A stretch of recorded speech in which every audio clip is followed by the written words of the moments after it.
नमस्कार, आप देख रहे हैं एमपी का वो लोकप्रिय डिबेट शो आमना सामना और मैं हूं आपके साथ देवेंद्र कुशवाहा।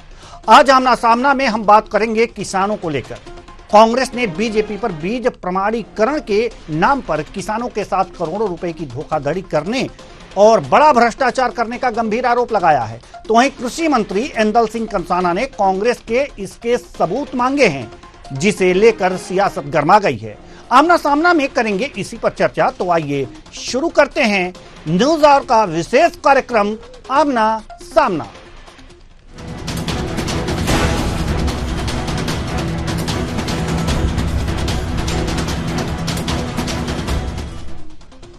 कांग्रेस प्रदेश अध्यक्ष जीतू पटवारी ने एक बार फिर किसानों के मुद्दे पर बीजेपी को घेरा है। उन्होंने बीजेपी पर बीज प्रमाणीकरण कंपनी पर बड़ा भ्रष्टाचार करने के गंभीर आरोप लगाए हैं और कहा है कि एजेंसियों ने बीज के प्रमाणीकरण के बदले किसानों से 4,000 से 5,000 करोड़ रुपए ज्यादा वसूले और उनमें से 50% कमीशन के तौर पर सरकार को दे दिए। जिन किसानों के पास जमीन नहीं है उनसे दो कंपनी फर्जी तरीके से खरीदी कर रही है। ऐसे में 100 से ज्यादा मामले सामने आए हैं। उन्होंने कहा है कि धान के खेत में सोयाबीन लगा है। गूगल से फर्जी रकबे निकालकर किसान के नाम पर दिखाए जा रहे हैं। यह सब मध्य प्रदेश में हो रहा है। सुनते हैं और क्या कह रहे हैं पीसीसी चीफ जीतू पटवारी।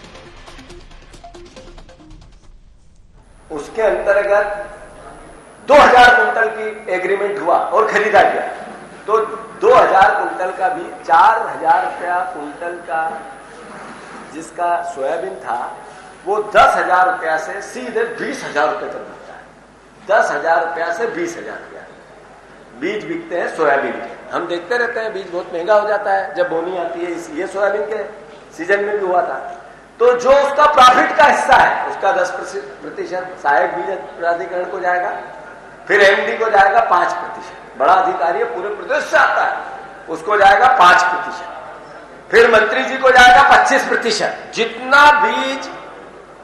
जितने बीज कंपनियों ने बीज बेचा उनकी सारी इनकम टैक्स की लिस्टिंग में है, आवक जावक की लिस्टिंग में। जिस कंपनी ने जितना बीज बेचा 25% कमीशन है उस पर इस सरकार का। मतलब उस किसान ने जिसने 4,000 रुपया कुंटल का सोयाबीन था वो सीधा आपने बेच दिया 10,000 से 20,000 रुपया कुंटल। मतलब 6,000 से लेकर 16,000 रुपये उससे कमाए और उसका 50% ऐसा बंदरबाट होता है। ये है हमारी सरकार, 3C की सरकार। अब ये मुंह से बोलने वाली बातें नहीं है, ये बातें हैं प्रमाण के साथ, तथ्यों के साथ देने। जीतू पटवारी का बड़ा आरोप, बीज प्रमाणीकरण के नाम पर धोखाधड़ी, किसानों से की गई करोड़ों की धोखाधड़ी। कांग्रेस कराएगी घोटाले का फिजिकल वेरिफिकेशन। गांव में जाकर कांग्रेस कराएगी फिजिकल वेरिफिकेशन। 38 लाख कुंटल बीज का किया गया प्रमाणीकरण। महंगे दामों पर बेचा गया बीज, 5,000 करोड़ अधिक कीमत में बेचा। किसानों से वसूला बीज प्रमाणीकरण का पैसा। 2,500 करोड़ की कमीशन बाजी का आरोप। जीतू पटवारी के आरोपों पर कृषि मंत्री का पलटवार। कृषि मंत्री ऐंदल सिंह कंसाना ने मांगे सबूत। उनके पास कोई सबूत है तो दें। जीतू पटवारी अपने लेटर हेड पर उन्हें लिख कर दें। वे पूरे मामले की जांच करवाएंगे। ऐसे कुछ भी कह देने से काम नहीं चलेगा। दोषी अधिकारी पर होगी कार्रवाई। तो इस ग्राफिक्स के बाद वहीं दूसरी ओर कांग्रेस के आरोपों पर मध्य प्रदेश के कृषि मंत्री ऐंदल सिंह कंसाना ने पलटवार किया। मंत्री कंसाना ने कहा कि कांग्रेस सिर्फ आरोप ना लगाए, सबूत दे। कांग्रेस का काम सिर्फ आरोप लगाना है। जीतू पटवारी के पास कोई ठोस सबूत है तो उन्हें अपने लेटर हेड पर लिख कर दें। वे पूरे मामले की जांच कराएंगे। अगर आरोप सही पाए गए तो जो भी अधिकारी होगा उसके खिलाफ कार्रवाई होगी। सुनिए ऐंदल सिंह कंसाना, कृषि मंत्री ने क्या कुछ कहा। उनके पास अगर कोई ठोस आधार है, अगर कोई ठोस सबूत है, मुझे आप लिख के दें, अपने लेटर पैड पर लिख के दें, वो लेटर हेड पर, और मैं उसकी जांच कराऊंगा और जो दोषी अधिकारी होगा उसकी कार्रवाई करें।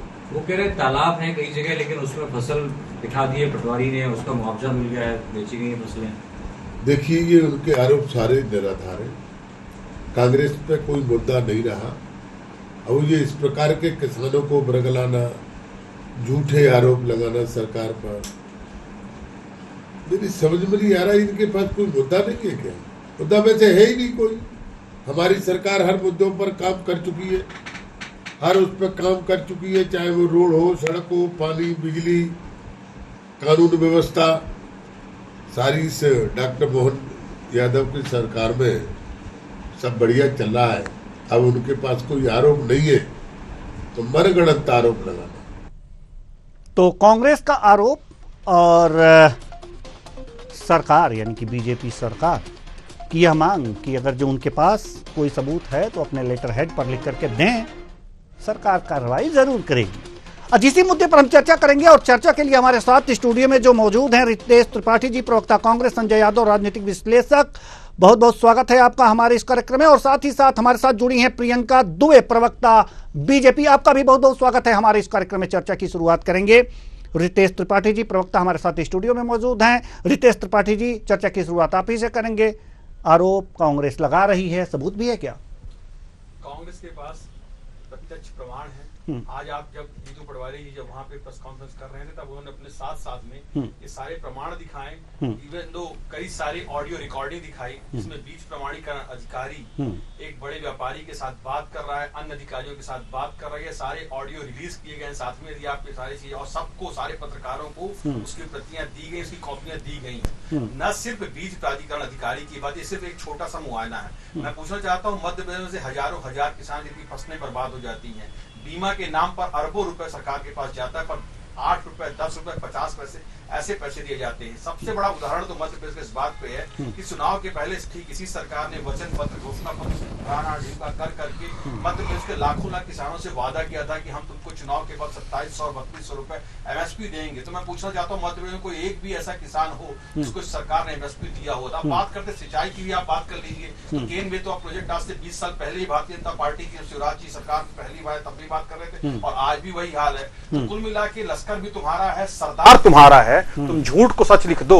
अखबार तुम्हारा है। तो भारतीय जनता पार्टी कहती है हमारे पास मुद्दे नहीं है। मध्य प्रदेश का किसान, नौजवान, महिला, बच्चे, स्कूल, शिक्षा, अस्पताल, रोजगार, चारों तरफ मध्य प्रदेश बदहाल हो चुका है और अपराध का गढ़ बन चुका है। सारे आंकड़े चीख चीख कर कह रहे हैं कि मध्य प्रदेश की लंका लग गई है पिछले 20 सालों पे, पर भारतीय जनता पार्टी मानने को तैयार नहीं है। और यहां तक कि खुद भारतीय जनता पार्टी के मुख्यमंत्री को बदल तक दिया गया, तो कहीं ना कहीं कोई ना कोई कमी तो रही होगी। और मध्य प्रदेश पलायन के नाम पर देश के अग्रणी राज्यों में आ गया है। किसान के साथ ये पहली धोखाधड़ी नहीं है, हर दिन कोई ना कोई नई धोखाधड़ी होती है। फर्क सिर्फ इतना है कि भारतीय जनता पार्टी आंख बंद की करके सो रही है और सावन के अंधे को सब हरा ही हरा दिखता है। प्रमाणों के साथ जीतू पटवारी जी ने सारी बात मीडिया बंधुओं के सामने रखी है और सारी कॉपी उनको उपलब्ध करवाई गई है।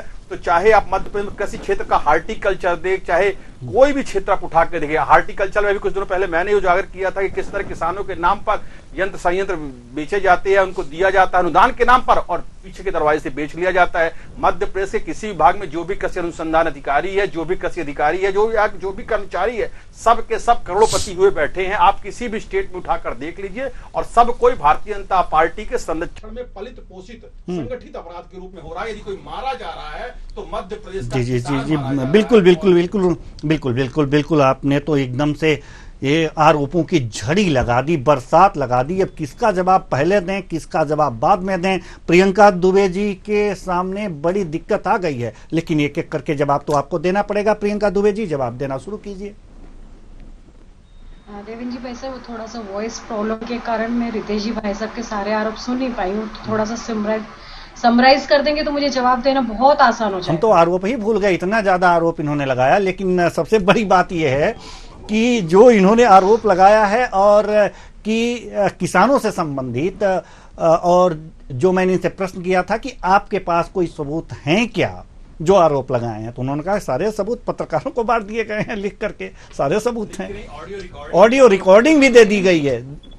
अब सुनिए, अब तो कार्रवाई करनी पड़ेगी। सबूत देवेंद्र जी भाई साहब, अपार्ट ऑफ दिस डिबेट मैं एक छोटी सी बात कहना चाहूंगी, बाकी जवाब भी मैं बिल्कुल दूंगी। सबूत अगर है तो सबसे अच्छा स्थान होता है न्यायालय में प्रस्तुत करना। सोशल मीडिया न्यायालय नहीं है, न ही आप और हम न्यायाधीश हैं। बिल्कुल। न्यायाधीश जनता हो सकती है, लेकिन वो चुनाव दौर निकल चुका है जिसमें आपने भ्रम फैलाया था। परंतु मैं तो खुद कहती हूँ, भारतीय जनता पार्टी के प्रवक्ता होकर के मैं ये बात सरकार की तरफ से कहती हूँ कि सबूत अगर हैं तो बिल्कुल न्यायालय में जाइए, कार्रवाई करवाइए, मंत्री हो, अधिकारी हो, जो भी हो, हमारे कार्यकर्ता भी हो, तो उन्हें भी बख्शिए मत। परंतु जिस राज्य को कृषि कर्मण्य अवार्ड 7 बार मिल चुका है, 1-2 बार नहीं, इनकी यूपीए गवर्नमेंट ने भी दिया, कृषि कर्मण्य अवार्ड मिला तो वो किन आधारों पे मिल गया? अगर मत्स्य पालन, पशुपालन में अगर मध्य प्रदेश आज नंबर 2 पे पहुंच, तो वो कैसे पहुंच गया? इसके बाद दलहन तिलहन पे नंबर 1 पर, गेहूं उत्पादन में पंजाब को अगर पछाड़ रहा है, तो ये कैसे संभव हो पाया? हर एक प्रोडक्ट को जीआई टैगिंग अवार्ड दिया गया, जीआई टैगिंग की गई, वो कैसे संभव हो पाई? किसान के खाते में डायरेक्ट डीबीटी के माध्यम से सम्मान निधि और मध्य प्रदेश की तरफ से जो निधि दी जाती है वो समय पहुंचे, वो कैसे हो पाया? जिससे खुद के प्रधानमंत्री के स्टेटमेंट ये थे कि 1 रुपए भेजो तो 15 पैसा, मतलब उन्होंने खुद ने भ्रष्टाचार की चरम सीमा को स्वीकार किया। परंतु आज जब 1 रुपया भी डाला जाता है तो वो खाते में डायरेक्ट अकाउंट में पहुंच रहा है, तो ये कैसे संभव हो पाया? सौर ऊर्जा के संयंत्रों के लिए लोगों को मोटिवेट किया गया और लोगों ने उसका एक सप्लीमेंट की तरह उपयोग करना शुरू, तो ये दिशा कैसे बदली? जहां पे डीजल ले जाने के लिए 4 दिन लग जाते थे, तब जाके खेती में अगर आप बात हो पाती, किसानी कर पाते थे, बिजली रहती ही नहीं थी। आज वो बिजली पहुंच रही, पानी पहुंच रहा है, सड़क पहुंच चुकी है उन खेतों तक। लोग गांव के अपनी जमीन बेच करके शहरों की पलायन कर रहे थे और आज वो एक कृषि को एक उद्योग की तरह इस्तेमाल कर रहे हैं। लखपति बहनें रिकॉर्ड पर हैं, जो 1 लाख से ज्यादा करोड़पति बहनें जो बनी है, तो वो आपके रिकॉर्ड पर हैं। कैसे संभव हो पाया है? ये सारी होती चीजें जब आप एक स्थायी सरकार हो, स्पष्ट नीति हो, स्पष्ट निर्देश हो और एक साफ सुथरा विजन हो, जिस जनता को विश्वास हो। जनता की बात तो हम मान सकते हैं, खुद कांग्रेसी को विश्वास हो गया जब भी तो लगातार 3 लाख से ज्यादा कांग्रेसी भारतीय जनता पार्टी में शामिल हो गए। इनके नेता तो उनको नहीं रोक पाए, जिसमें पूर्व सांसद, पूर्व केंद्रीय मंत्री, सैकड़ों मुख्यमंत्री, कितने सारे मुख्यमंत्रियों तक ने ज्वाइन कर लिया। चलिए ठीक है, वो तो आपकी उपलब्धि है कि आप बुला रही हैं और कांग्रेस के लोग आकर के ज्वाइन कर रहे हैं। बुलाया किसी को नहीं गया भाई साहब जी, सबने स्टेटमेंट दिए, प्रेस नोट दिया है कि हम उपलब्धियों से, विकास की धारा से, एक स्थायी सरकार से और एक मजबूत विजन से, उससे प्रभावित होकर के हम भारतीय जनता पार्टी को ज्वाइन कर रहे हैं। वो लोग कार्यालय पर आए हैं और सदस्यता ली है, चाहे वो किसी भी प्रदेश की बात कर लीजिए, और मध्य प्रदेश में तो 3 लाख से ज्यादा है। चलिए ठीक है, हम आएंगे आपके पास। आरोप इतने मजबूत थे तो पत्रकारों को देने के स्थान पे अपने कार्यकर्ताओं को जी, वही बात है, वही बात है। पत्रकार उसका एनालिसिस नहीं करेंगे, वो तो आपको न्यायालय में लेकर के जाना पड़ेगा, कांग्रेस को लेकर के जाना ही पड़ेगा। पत्रकार बस यही कर सकते हैं कि इन्होंने प्रेस कॉन्फ्रेंस किया और ये बातें कहीं, उसकी जांच भी नहीं करेंगे ना। हमारे साथ राजनीतिक विश्लेषक संजय यादव जी भी स्टूडियो में मौजूद हैं। क्या लगता है आपको कि जो जीतू पटवारी जी ने प्रेस कॉन्फ्रेंस करके जो भी ऑडियो जारी की है, दिया है पत्रकारों को, क्या करने के लिए, क्या वो इन्होंने बड़ा भ्रष्टाचार का खुलासा कर दिया है, ये माने? देखिए, बात है यहाँ पे बड़े भ्रष्टाचार की, और कहीं ना कहीं कुछ तथ्य उनके पास लगे हैं पटवारी जी के पास, जिसके आधार पर उन्होंने इतना बड़ा स्टेप उठाया है। बगैर तथ्य का उस स्तर का एक नेता जो प्रदेश अध्यक्ष किसी राष्ट्रीय पार्टी का, तो उस मुद्दे को इतनी आसानी से नहीं बोल सकते। वही प्रेस के सामने ओपन बोलना, मतलब आपके पास मजबूत जनाधार या तथ्य होंगे तब आप उसकी बात बोल सकते हो। अब भाजपा की तो बात ऐसी है कि भाजपा में जो लोग शामिल हो रहे हैं, बोले हमने बुलाया नहीं और लोग अपने आप शामिल हो रहे हैं, वो शामिल जो हुए उनसे पूछा जाए कि क्यों शामिल हुए हैं, क्या मजबूरी थी उन्होंने भाजपा ज्वाइन करी है। तो आपके बुलाने से कोई आ भी नहीं रहा, ना कोई जा भी रहा है। वो तो आपका जो आका लोग हैं उनका जो कार्यक्रम चल रहा है उसके अंतर्गत ये सारे पूरे देश में चल रहा है, मध्य प्रदेश ही नहीं पूरे हिंदुस्तान में आरएसएस स्टेट में चल रहा है। लोग कहाँ छोड़ के दल वहाँ बीआरएस तेलंगाना में लोग ज्वाइन कर रहे हैं, हर जगह बिहार में चले, वहाँ दिक्कत यही है। तो कहीं ना कहीं आपने ऐसा माहौल बना दिया देश में भाजपा के लोगों ने कि मजबूर कर दिया लोगों को, उनको ही लगता है राजनीति करें क्या करें। नहीं, तो ये मेरा यही कहना है कि मध्य प्रदेश जो ये भ्रष्टाचार मामला आया ये एक बड़ा क्या कहते हैं कि एक बहुत संदिग्ध चीज है और किसानों के साथ मतलब धोखा है ये। इस प्रदेश के जो सबसे ज्यादा वोटर हैं आज गांव में रहते हैं वो ज्यादातर लोग किसान से जुड़े हैं, खेती से जुड़े हैं। और यदि और बेचारे बड़े भोले हैं और उन्होंने बड़ी उम्मीद के साथ भाजपा को वोट दिया था कि शायद भाजपा इस बार आएगी तो और अच्छा काम करेगी, परंतु यदि ऐसी कोई बात आती कि उनके अमानत में खयानत जैसा वो उनका पैसा ही खा ले तो ये लगता है कहीं ना कहीं एक धोखा है किसानों को। और किसान के साथ साथ मध्य प्रदेश देखा जा रहा है तो कहीं ना कहीं ये जो भ्रष्टाचार की वो है अभी ये बात कही है ना कि 25% मंत्री जी को जाता है, ये तो सबसे बड़ी बात है मेरे भाई। अब ये सुनिए कि अभी आपने देखा था नरसिंह घोटाला जो कि चुपचाप खत्म हो गया, समझ नहीं आ रहा कहां गया। वो भी एक बहुत बड़ा मामला है मध्य प्रदेश में, अगर देखा जाए तो व्यापम से लगभग बराबरी कुछ होगा, उससे कम नहीं होगा। और तत्काल ये जो किसानों के साथ धोखा हुआ ये तो मतलब बिल्कुल आप आम आदमी के साथ आप छल कर रहे हो, तो ये इसका नुकसान भुगतना पड़ेगा भाजपा। सरकार को आप सबूत दीजिए, जो मंत्री जी ने तो कहा है नहीं आप सबूत दीजिए, हम कार्रवाई करेंगे। नहीं तो लेकिन अब मंत्री जी भी घेरे में आ गए हैं कि मंत्री जी को 25% जाता है तो उस पर क्या होगा, ये तो जवाब देंगी प्रियंका दुबे जी। लेकिन कुछ कहना चाह रहे थे रितेश त्रिपाठी जी। दरअसल आज मुझे नरोत्तम मिश्रा जी का कुछ दिनों पहला कहा गया शेर याद आ रहा है कि कातिल ने बचने का क्या नायाब तरीका निकाला और भीड़ में घुसकर पूछने लगा कौन है इसे मारने वाला। तो आज भारतीय जनता पार्टी को जो सत्ता में है, जो सरकार में, इनके पास पूरी ईडी सीबीआई जो विपक्ष का गला घोटने का काम करते रहे हैं। कोई आदमी 2 जून की रोटी कमा रहा है भाई साहब तो उसके घर में ईडी सीबीआई तब तक पीछा करती रहती जब तक जो भाजपा ज्वाइन नहीं कर लेता। अरे उन संस्थाओं का क्या, रही बात कोर्ट की तो 5 करोड़ केस वैसी कोर्ट में पेंडिंग है, 40 साल से न्याय नहीं मिल पा रहा है। अरे आपके पास शासन है, सत्ता है, एजेंसीज इंस्टीट्यूशन है, आप उनका उपयोग क्यों नहीं करते? ग्रास रूट लेवल पर जाकर किसानों से पूछते क्यों नहीं हो? आप कांग्रेस से पूछो कि आप हमको बताइए किसके किसान के साथ हुआ है। हर चीज का न्याय कोर्ट में। और रही बात कोर्ट में तो यहां तक कि न्यायाधीश जो रिटायर होते जा रहे हैं वो भी भारतीय जनता पार्टी ज्वाइन करते जा रहे हैं। किसमें दम है?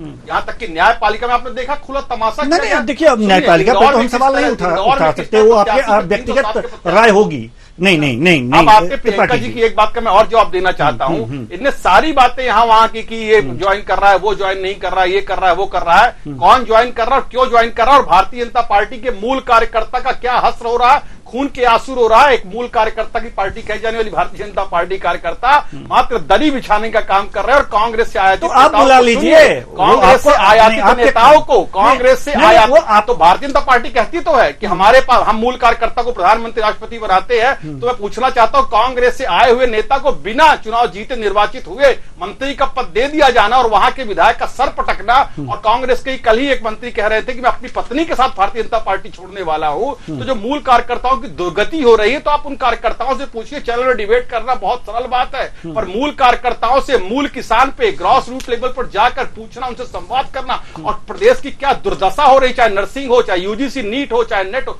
कोई भी घोटाला हो, चाहे शिक्षा। और मध्य प्रदेश 70% आप बोले कृषि को हमने रोजगार बना डाला है। मध्य प्रदेश का पलायन रेशियो 63 से 70% है। पूरे मध्य प्रदेश के गांव खाली हैं। आप दिल्ली और मुंबई में जाके देखिए, यहाँ पे कोई उद्योग और व्यापार बढ़ रहा है तो मात्र अपराध का, एक्सटॉर्शन का, इसके अलावा और कोई मध्य प्रदेश। प्रियंका जी जवाब दीजिए, ज्यादा आरोप हो जाएंगे तो फिर क्वेश्चन जो है आपको भूल जाएंगे। एक लाइन और जोड़ देता हूं, प्रधानमंत्री की आप बात कर रही थी, ये वही प्रधानमंत्री जिन्होंने कहा था जब रुपये की कीमत बढ़ती है, गिरती है तो प्रधानमंत्री की छवि गिरती है। आज उनसे पूछिए कि प्रधानमंत्री जी की छवि कहां गोते खा रही है। तो इसलिए आप उन सब बातों में मत जाइए कि राजीव गांधी जी ने क्या कहा। प्रियंका जी, आज तो प्रश्नों की बौछार हो रही है बीजेपी पर। अटेंड करके आए हैं तो शायरी तो मैं शायरिया तो नहीं जानती, परंतु बहुत चला बुरा ना मिलिया कोई, जो मन देखा अपना तो मुझसे बुरा ना कोई। तो जरा स्वस्थ चिंतन से, मंथन से अगर आप विचार करेंगे तो आप दूसरे दिन भारतीय जनता पार्टी के दरवाजे पर नजर आएंगे ज्वाइनिंग के लिए। इस जीवन में तो नहीं होगा। मुल्ताई के जो किसानों के ऊपर आपने गोलियां चलाई है ना, उसके ऊपर आप आज भी चर्चा करना पसंद नहीं करते। अगर मैं क्या बात कर रही हैं? तो आप लोग वहाँ बागान के ऊपर जो वो किसान बैठे हुए थे, जो अपना अधिकार मांग रहे थे, आप लोगों को मंदसौर गोलीकांड करने वाला कृषि मंत्री बने बैठा है, आप किस मुंह से प्रियंका जी बात कर रही हैं? दिल्ली में किसान, दिल्ली में हजारों किसान तिहाड़ी बॉर्डर पे इंतजार करते करते मर गए। शर्म आनी चाहिए भारतीय, किस मुंह से किसानों की बात करती है? प्रधानमंत्री के पास 1 मिनट मिलने का समय नहीं था। प्रियंका जी, कम से कम किसानों की बात आपके मुंह से शोभा नहीं देती। आप और किसी मुद्दे पर बोलिए। अगर आप चिल्लाने से प्रियंका बहन जी चिल्लाने से प्रमाणों को झुठलाया नहीं जा सकता। प्रत्यक्षम किम प्रमाण, आपके चेहरे के हाव भाव बता रहे हैं कि आप किस प्रकार झूठ को प्रमाणित करने पर लगी हैं। आप कितना भी चिल्ला ले, देश का किसान भाजपा के नाम से खून के आंसू हो रहा है।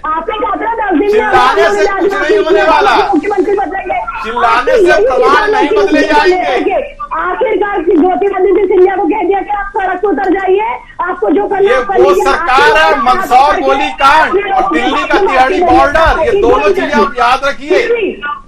स्वामीनाथन आयोग की रिपोर्ट लागू करने वाले कहा था आपने, किसान की आय दुगनी होगी, आपने कहा था किसान की आय दुगनी, और किसानों की मांगों को आपकी संसद में पैसा लेकर बैठने वाली कहा था। ये भी बात याद रखिए, आप खुद एक महिला है, इतना महिलाओं के प्रति संवेदनशील आपको होना चाहिए। कितना भी झूठ बोले। मध्य प्रदेश में साल में ऑन रिकॉर्ड देखिए आप, सैकड़ों किसान आत्महत्या करते हैं। कर्नाटक में आत्महत्या कर चुके हैं। चलिए ठीक है, समय बहुत कम है। नहीं, त्रिपाठी जी, दुबे जी, प्रियंका जी, त्रिपाठी जी, लोगों का हक छीनने वाली कांग्रेस, समय बहुत कम है, इसलिए हम चाहेंगे कि आप लोग थोड़ा सा धैर्य से काम लें। प्रियंका जी, एक चीज तो है कि अगर जीतू पटवारी जी ने आरोप लगाया है तो सरकार को उस पर जांच करनी चाहिए। अगर ये आरोप गलत हैं तो जीतू पटवारी जी पर कार्रवाई होनी चाहिए। अगर आरोप सही हैं तो जो भी इस भ्रष्टाचार के दलदल में है उस पर कार्रवाई होनी चाहिए। जी प्रियंका जी जवाब दीजिए, उसके बाद हम संजय जी के पास आएंगे। सरकार जीरो टॉलरेंस पॉलिसी पे चल रही है, चाहे नर्सिंग का मामला हो जिसमें विजय लक्ष्मी साधो जी के करप्शन पूरा साफ नजर आ रहा है, कमलनाथ जी का करप्शन साफ नजर आ रहा है, परंतु हमारे संजय भाई साहब उससे बोलने में बिल्कुल नोन है, क्योंकि वो बोलना नहीं चाहते हैं, जबकि उनको न्यूट्रल बोलना चाहिए। अगर व्यक्ति कल्पित पाया जाता है तो आप लोग बकायदा FIR करिए, धरने करिए, प्रदर्शन करिए, बख्शा किसी को नहीं जाएगा। लेकिन अगर आप लोग गलत है तो आप लोग को क्षमा याचना यात्रा निकालनी चाहिए, जनता से क्षमा मांगना चाहिए। आप लोगों ने सदन में अग्निवीर के ऊपर आरोप लगाया और अग्निवीर के परिवारों ने आकर के आपका विरोध किया, सेना ने उसका खंडन किया। अरे किसानी पर बात करिए, अग्निवीर पे भी आपको बताऊंगा आंसर फैक्ट। किसानों पर बात करिए, अभी अग्निवीर पे भी आ जाऊंगा तो बोलना बंद कर देंगे आप। परंतु अब ये भ्रम, झूठ और आप लोग जिस तरीके से लोगों को भ्रमित और छल करके चले आए हैं, ये बंद करिए ताकि आपकी ही पार्टी के लोग आपका साथ छोड़ करके ना जाए। भारतीय जनता पार्टी अपने कर्तव्य पर लगी हुई है, सबके साथ में सबका विकास करने के लिए वचनबद्ध है, और यही एक कारण है कि आज 5वीं अर्थव्यवस्था बनकर के भारत उभरा है और 30वीं अर्थव्यवस्था। कौन सी डिक्शनरी में आप पढ़ती है 5वीं अर्थव्यवस्था? चलिए ठीक है संजय यादव जी, चूंकि समय नहीं है, संजय यादव जी एक अंतिम सवाल जिसका जवाब हम चाहेंगे कि कम शब्दों में आप दे दें कि जीतू पटवारी जी के आरोप के बाद अब सरकार को क्या करना चाहिए, कौन से कदम उठाने चाहिए? देखिए, जो आरोप लगा है बड़ा गंभीर आरोप है, और इसके ऊपर जैसा यदि सरकार जैसे कंसाना जी बोले हैं कि इसकी हम जांच करेंगे, तो जांच इसकी तत्काल की जाए और तत्काल इसका निर्णय दिया जाए, और इसमें जो आरोपी लोग हैं उनको तत्काल निलंबित किया जाए और किसानों से माफी मांगी जाए कि हमसे गलती हुई है। चलिए, आप रितेश जी कुछ कहना चाह रहे हैं? मैं बस इतना ही कहना चाहता हूँ कि 20 साल में भारतीय जनता पार्टी की एक भी व्यक्ति पर कार्यवाही हुई हो तो आप मुझे नाम बताइए, कौन सी जांच की बात कर रहे हैं? जी प्रियंका, यहाँ पर तो कोई मंदसौर गोलीकांड वालों को, जिन किसानों को भुजवा दिया गोलियों से, उनको देश का कृषि मंत्री बना दिया, किस जांच की बात करें? सब सुनी की बात है। प्रियंका जी आपको कुछ कहना है, अपनी बात रखनी? प्रियंका जी भाई, मैं कह रही हूँ कि किसानों के साथ छल करने वाली, साहूकारों के जेब में ले जाकर के किसानों को बिठा देने वाली और उनकी जमीन भू माफिया को प्रोत्साहित करने वाली सरकार जो इनकी रही है उसको जनता ने पूरी तरीके से दरकिनार कर दिया है। बंटाढार और करप्शन लाभ से लोग इतने उग चुके हैं कि आज उनके छिंदवाड़ा में भी भारतीय जनता पार्टी का झंडा लहरा रहा है। प्रामाणिक बात। चलिए, बिल्कुल समय नहीं है इसलिए इस चर्चा को और आगे नहीं बढ़ा सकते। बहुत बहुत धन्यवाद सभी मेहमानों का, आप आए और अपने अपने विचार साझा किए। तो कुल मिलाकर के देखा जा सकता है कि वास्तव में जीतू पटवारी जी ने जो आरोप लगाए हैं वह उन आरोपों की जांच होनी चाहिए। अगर जांच सही है तो भ्रष्ट अधिकारियों पर कार्रवाई होनी चाहिए। अगर जो जांच सही नहीं है, अगर आरोप झूठे हैं, तो जीतू पटवारी जी पर कार्रवाई होनी चाहिए। लेकिन कार्रवाई तो होनी ही चाहिए। जो सही है, जो दूध का दूध है और पानी का पानी करना ही चाहिए। तो फिलहाल इस कार्यक्रम में इतना ही। मुझे दीजिए इजाजत। नमस्कार।